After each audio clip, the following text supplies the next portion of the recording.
সেই দিন আর বেশি দূরে নয়, যেদিন আমার মৃত্যুর খবরটা ভেসে আসবে মসজিদের মাইকে, আর আমার নিথর দেহটা দেখে মানুষ আফসোস করে বলবে, কালকেও দেখেছিলাম এই মানুষটাকে মুচকি হেসে কথা বলতে, তবে আজ হঠাৎ এমন হলো কেন? মানুষটা বড্ড ভালো ছিল। কারো কারো হয়তোবা চোখের কোণে অশ্রু জমবে, আবার কারো কারো চোখ থেকে হয়তোবা 2 ফোঁটা জলও গড়িয়ে পড়বে।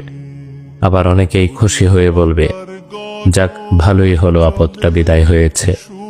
বেঁচে থাকতে কি কম জ্বালিয়েছিল? ব্যস্ততার কারণে আমার অনেক কাছের মানুষরাও হয়তোবা আমার জানাজায় উপস্থিত হতে পারবে না।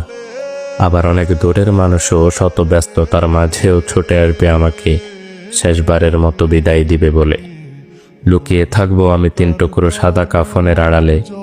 কেউ কেউ ছুটে আসবে আমাকে শেষবারের মতো একটুখানি দেখবে বলে। আবার কেউ কেউ আমার মৃত্যুর সংবাদ শুনে দোয়া পড়াটাও প্রয়োজন বোধ মনে করবে না। সেই দিন আমার পাশে থাকা ছোট্টকাল থেকে আমায় আদর যত্নে বড় করে তোলা প্রিয় মানুষগুলো বলবে, লাশ বেশি সময় ধরে ঘরে রাখতে নেই, তাড়াতাড়ি নিয়ে চলো। দাফন কার্যে অত বেশি দেরি করতে নেই। শত কষ্ট উপেক্ষা করে তৈরি করা আমার সাজানো গোছানো জীবনের সমস্ত সম্পর্ক, টাকা পয়সা, গাড়ি বাড়ি, জায়গা জমি ইত্যাদি কিছুই আর আমার থাকবে না। এমনকি দিন কয়েক পর হয়তোবা আমার অস্তিত্বটুকু হারিয়ে যাবে মরুর ধূলিকণার মতো।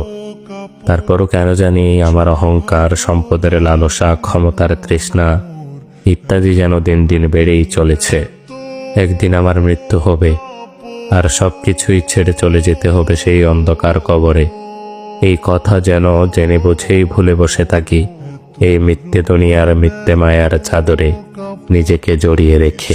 ভালো লাগে না মোর সাদা কাপড়, সাদা কাপড়, সাদা কাপড়।